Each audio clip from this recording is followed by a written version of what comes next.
I brought a cheap box off Amazon, which basically has got various materials in it. It pays to try and stay fairly organised. We've got some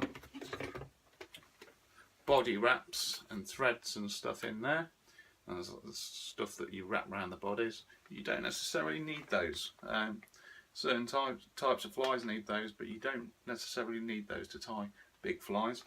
I've just got a bunch of those because there's a couple of particular patterns that I like to tie which need body wraps. Eyes. Now eyes are great. We need eyes on our big flies, particularly for pike and perch. It gives them something to hone in and aim at when they're attacking the fly. So we've got a couple of types of eyes here. We've got these stick-on eyes, which they're the pink ones, and they're quite big. They're probably 8mm or 10mm. But also we've got these little dumbbell eyes, which you actually whip on, and they've got different colours. They're the red and black ones. Got some gold ones here, and there's obviously yellow, and there's different sizes as well. We've got some Zonka in here as well, which is very nice to use for big predator flies. Basically that rabbit Zonka is it's rabbit skin that's been dyed and it's been cut into sections, which you can tie into your flies, and it holds its shape and it flaps around nicely in the water.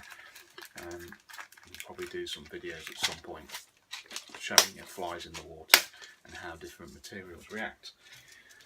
So that's the eyes box. I've got a box of hooks here, different sizes and different patterns as well. I quite like using these because they've got a nice long shank and a curved bend to the hook, and that's in the 2.0 size. So I've got everything right up to a nice big 6.0 there, but I've also got some smaller hooks in here as well for various things, and I've also got these slightly shorter shanked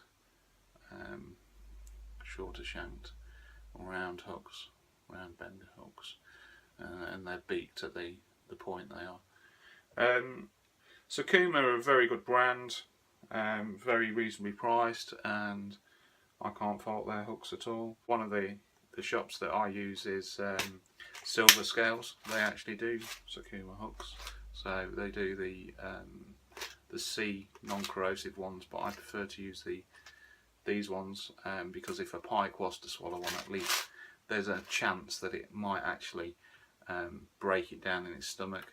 Whereas if it's a C non-corrosive hook, then if it does go down a pike's stomach, then there is absolutely no chance that that hook is going to degrade at all, and it'll probably rupture its stomach at some point.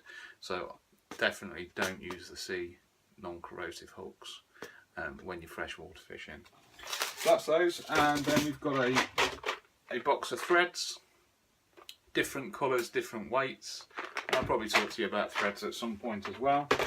I don't know that much. I like to keep a hook sharpener, bit of stiff monofilament, some trace wire, and I've got some lead wire here as well for wrapping around the hooks to get a quicker sink rate on the hooks as well.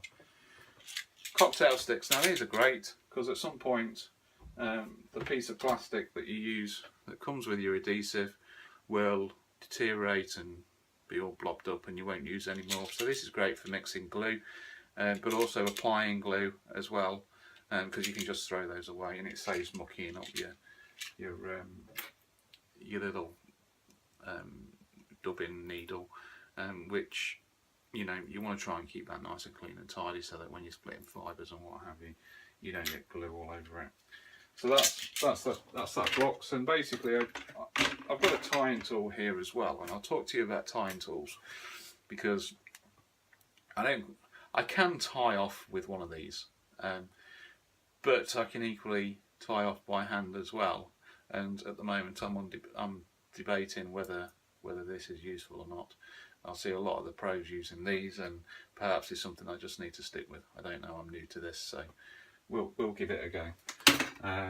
So basically I keep all my tools in the top of there so they're handy, including these, which I keep upright, and then that can get shut away so the kids don't come in here and muck around with it all. The glue, I would not recommend putting the glue in here. I've had a couple of leakages off these types of glues, so try and keep these upright and well away from other stuff, because if it does leak, it's gonna glue everything together, which is definitely what you don't want. So that's my toolbox and eyes and what have you, threads, hooks. So that's quite nice. I can take that into the lounge or upstairs, or obviously I can use it here.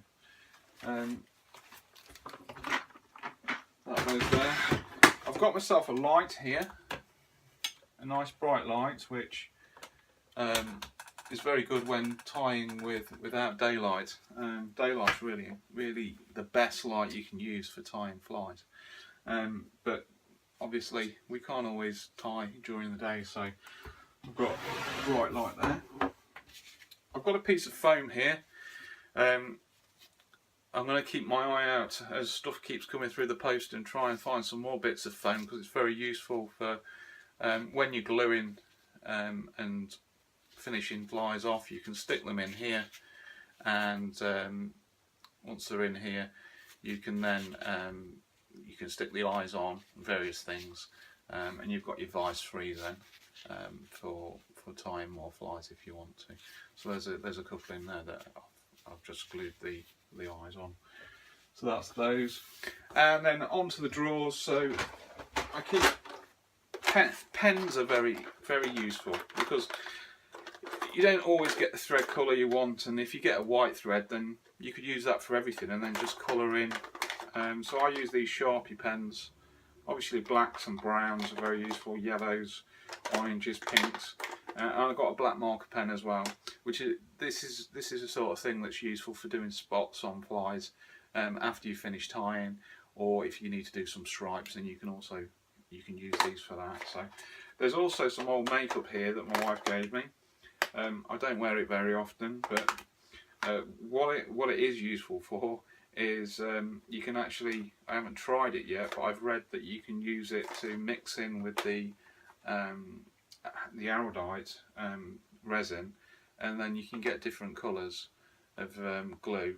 So you can glue a different colour because it sets clear, but I haven't tried that yet, and I will do. And again, I'll probably post something when I do that. So that's basically my pens and colours. Synthetic straw. Well, there's a lot of different colours in here and flashes and what have you, and these are the types generally of materials you use for bait fish, and a lot of the flies that we're going to be tying will be with these types of materials.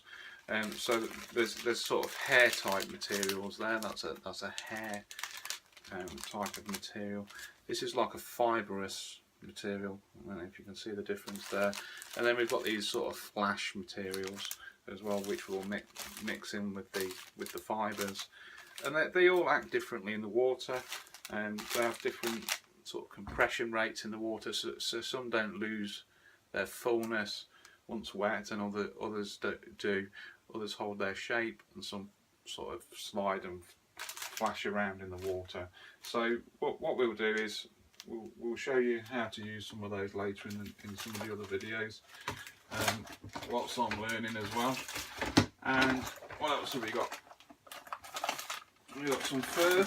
So there's lots and lots of furs in here. So I've got some Arctic foxtail there in a really light orange.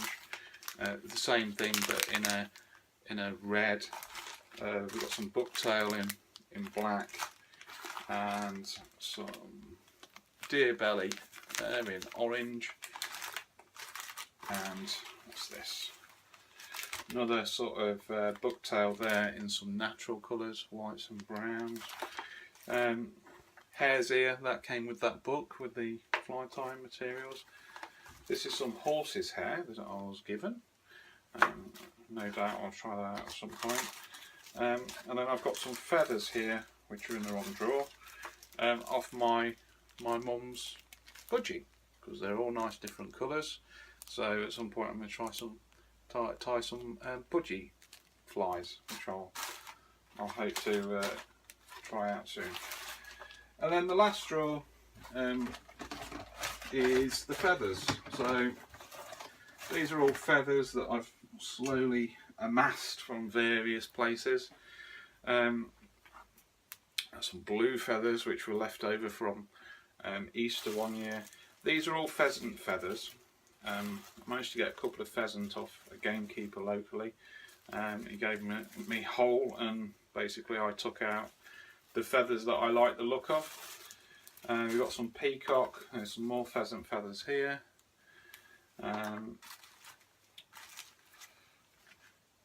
Some marabou, so there's turkey marabou, and loads of different feathers here, different colours. This is actually off a guinea fowl. That's quite nice. I've used that a couple of times for eyes and different colours down the side of the flanks.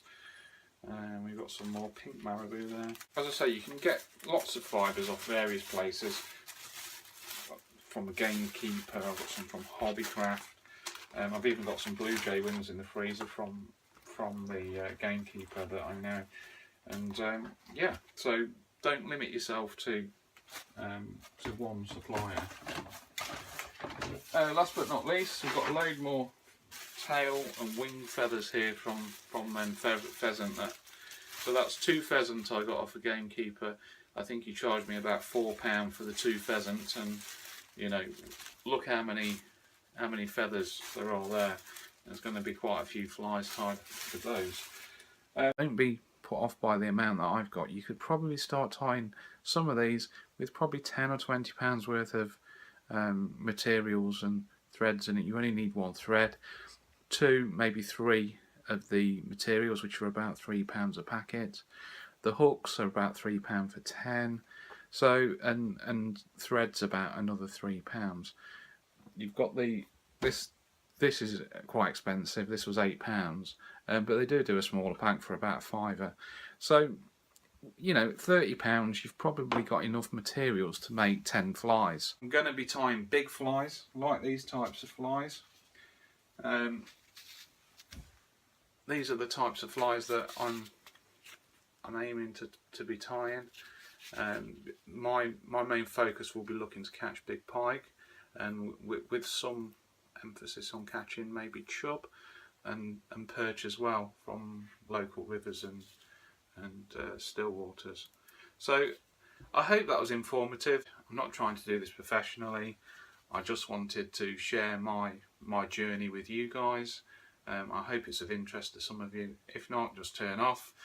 If it is, like my page, like my YouTube channel, and we're going to tie some big flies together.